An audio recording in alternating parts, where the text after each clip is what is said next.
आवाज India TV channel देख रहे सभी दर्शकों को जय भीम। हमारे साथ हैं पूर्व IAS Ramesh Thete sir.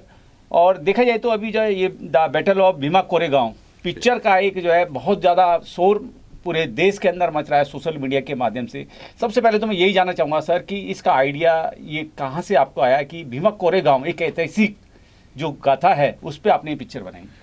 Doctor बाबा साहब अम्बेडकर जब शौर्य स्तंभ पे गए थे भीमा कोरेगांव जी, तब उन्होंने एक बात कही थी कि जो लोग अपना इतिहास नहीं जानते वो कभी इतिहास नहीं बना सकते। तो सबसे बड़ा इंस्पिरेशन तो यहीं से आता है जी।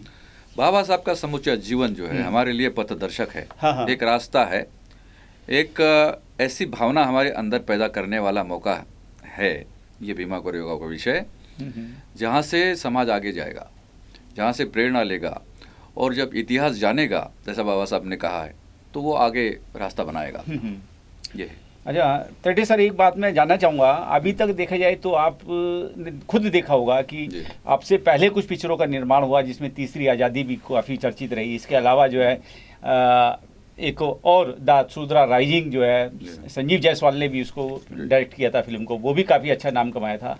इसके अलावा एक और पिक्चर की बात की जाए एक अनकहा सत्य, जब्बार पटेल साहब की एक पिक्चर आई थी। तो इन पिक्चरों ने भी कहीं ना कहीं इतिहास को बदलने का काम किया था। क्या भीमा कोरेगांव उस पायदान पे खड़ी हो पाएगी? देखिए इस फिल्म का अब मैं ये नहीं कह सकता, ना कहना चाहूँगा कि भाई अन्य जो फिल्में हैं वो कैसी थी और क्या कैनवास था। हाँ। लेकिन मैं एक बात आपको बताऊं, ये इतनी बड़ी फिल्म है, इतना बड़ा विषय है और इतना बड़ा कैनवास है इस फिल्म का, क्योंकि विषय उतना बड़ा है जी। और इतिहास को जब आप आगे लाना चाहते हो तो इसका जो टेक्निकल सेटअप है वो बहुत बड़ा है।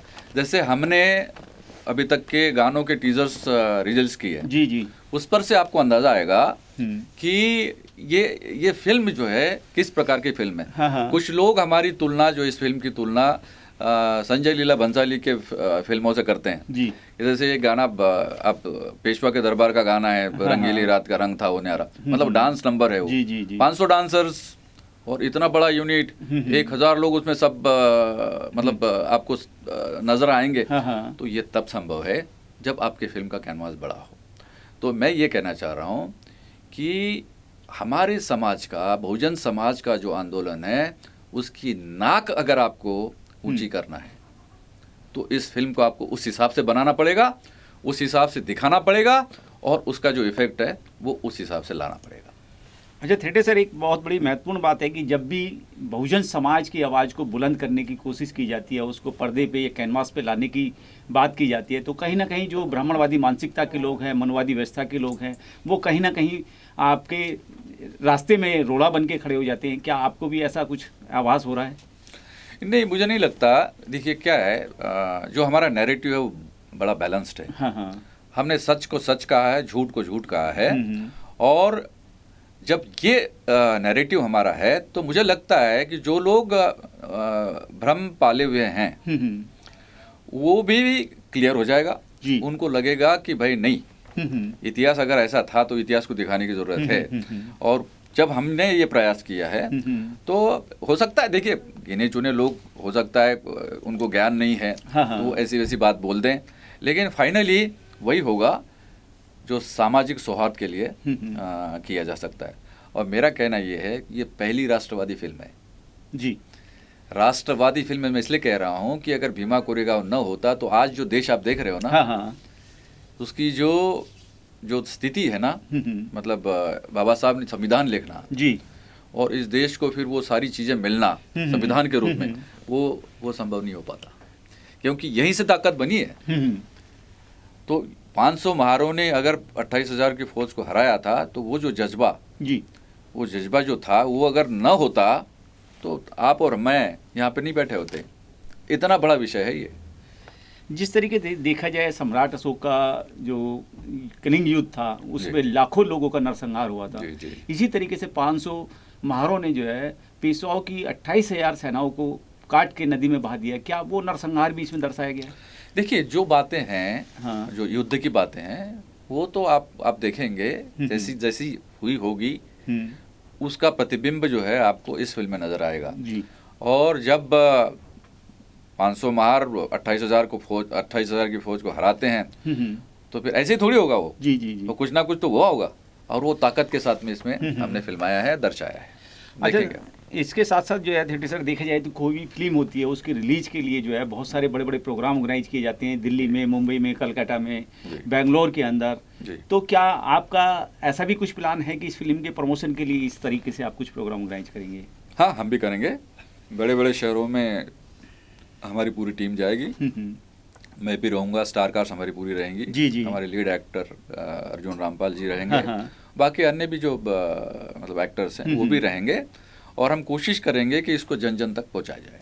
अच्छा, देखा जाए तो फिल्म की जो पटकथा है जो आपने लिखी है, आपने इसको डायरेक्ट किया है, तो क्या एक ऐसा मैसेज देना चाहेंगे कि इस देश का जो शोषित, पीड़ित, वंचित तबका है उसको कहीं ना कहीं बाबा साहब की तरफ से एक मैसेज देने की बात की गई है, या उसको एक दिशा निर्देश देने की बात की गई? क्या है इस पिक्चर के अंदर ऐसा खास? देखिए, हमारे प्राणवायु तो बाबा साहब ही है। बाबा साहब ने जो जो बातें बताई है ना, अगर आप उस पर अमल करते हो तो आपको इधर उधर देखने की जरूरत ही नहीं है। तो सबसे बड़ी बात तो वही है।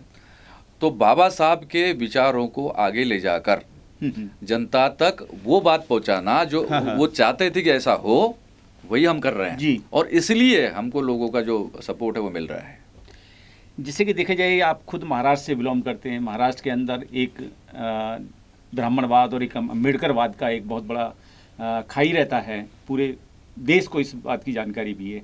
क्या आपको लगता है कि जिस तरीके से आपने इस फिल्म का निर्माण किया है और कहीं ना कहीं इस देश की जो व्यवस्था है वो भीमा कोरेगांव को भूलना चाहती है, लेकिन आप उसको याद दिलाना चाहते हैं, कैसे सर्वाइव कर पाएंगे इस बात को? देखिए, जो लोग भुलाना चाहते हो बेशक कोशिश करें, हाँ, लेकिन अम्बेडकरवाद में इतनी ताकत है कि वो आपके साथ अन्याय अगर होता है तो उसका मुकाबला करना जानता है जी। और कैसे? संवैधानिक तरीके से जी। संवैधानिक तरीका बोले तो विचार, अभिव्यक्ति की स्वतंत्रता जी, और आप जो कहना चाहते हो उसको कहने का अवसर। ये जो बात बाबा साहब ने संविधान में लिखी है, उसी का फायदा उठाते हुए, उसी का यूज करते हुए, उपयोग करते हुए, सदुपयोग करते हुए हम ये फिल्म बना रहे हैं जी।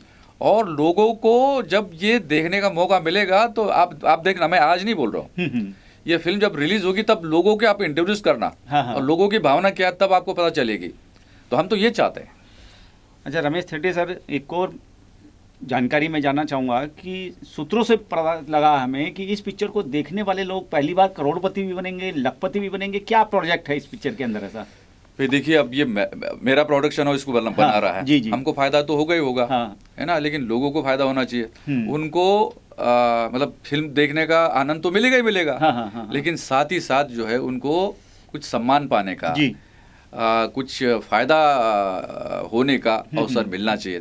तो हमने ये सोचा कि जो लोग स्पेशल शोज, हम लोग स्पेशल शोज कर रहे हैं। स्पेशल शोज का मतलब है वीआईपी पासेस हमने बनाए हैं जी। जो लोग 500 रुपए का एक वीआईपी पास लेके इस फिल्म को देखना चाहेंगे, उनके लिए अवसर है, बड़ा अवसर है। कैसा कि 500 रुपए वाला एक वीआईपी पास आपको करोड़पति बना सकता है। 500 रुपए वाला एक वीआईपी पास आपको करोड़पति बना सकता है। कैसे? आप पास लीजिए, फिल्म देखिए, और फिल्म देखने के बाद, रिलीज होने के बाद में हम एक लकी ड्रॉ करेंगे जी। जितने वीआईपी पास होल्डर्स हैं उन सबका एक लकी ड्रॉ होगा, और उस लकी ड्रॉ में हम 6 प्राइजेस देने वाले हैं।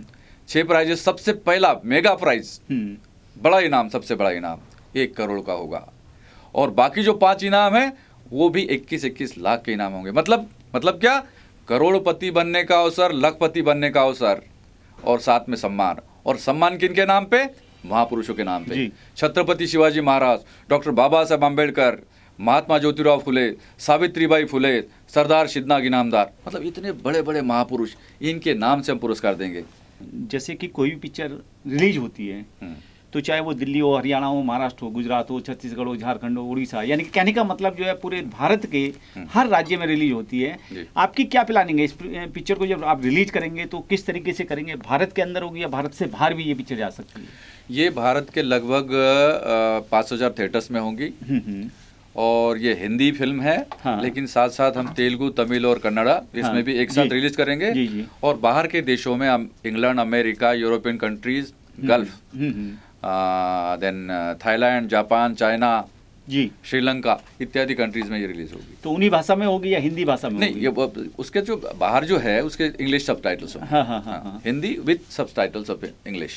अच्छा, अभी तक हमने जो बातें की हैं उस बातों में से एक बात और मैं कहना चाहूँगा कि इस पिक्चर के अंदर कौन सा ऐसा भावनात्मक सीन आपने दिया होगा जिससे कि समाज के लोगों की जो है जो सोई हुई रूह है वो जाग जाए? आत्मसम्मान जी, ये आत्मसम्मान का रण संग्राम है।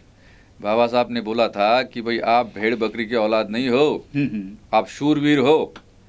देख लो 500 महारों ने कैसे 28,000 की पेशवा की फौज को हराया था, कैसे भगाया था। तो ये बात कोई कम नहीं है। जब ये बात देखेंगे तो आपके अंदर वो जज्बा पैदा होना ये बिल्कुल लाजमी है और लोगों को लगेगा ये हमारा इतिहास है, ये बाबा साहब ने कहा था, ये हमारे महापुरुषों का काम था, हम उस लायक है। हम किसी के टुकड़ों पे पलने वाले लोग नहीं है जी, अपना मुकाम खुद बनाने वाले लोग हैं। तो ये बातें जो है एंटरटेनमेंट विद एनलाइटनमेंट इस फिल्म के माध्यम से मिलेगा। अच्छा, कब तक ये सिनेमा हॉलों पे आ जाएगी? कब तक इसकी रिलीज की डेट फिक्स की गई है? कब तक इसके प्रोमो जो है मार्केट में आ जाएंगे सोशल मीडिया के जरिए? देखिए, फिल्म तो रिलीज हो रही है 17 सितंबर को जी, और इसका प्रमोशन लगभग हम जुलाई के आखिरी सप्ताह से चालू करेंगे जी। इसके ट्रेलर्स भी जुलाई में आएंगे और तब से इसका सघन प्रमोशन जो हम लोग चालू करेंगे और 17 सितंबर तक फिर सारा देश में माहौल बनेगा। वैसे आज भी इसका बोलबाला है, हाँ। लोगों तक ये बात पहुंची है कि भीमा कोरेगांव नाम की ये फिल्म बन रही है और बड़े कैनवास पर बन रही है, अच्छी फिल्म है। इस तरह का माहौल देश में आज भी बना है। चलिए, बहुत बहुत धन्यवाद आपका, आपने अपना समय यहाँ दिल्ली में आके हम लोगों को दिया। बहुत बहुत धन्यवाद। बहुत बहुत धन्यवाद। जय भीम, जय भीम।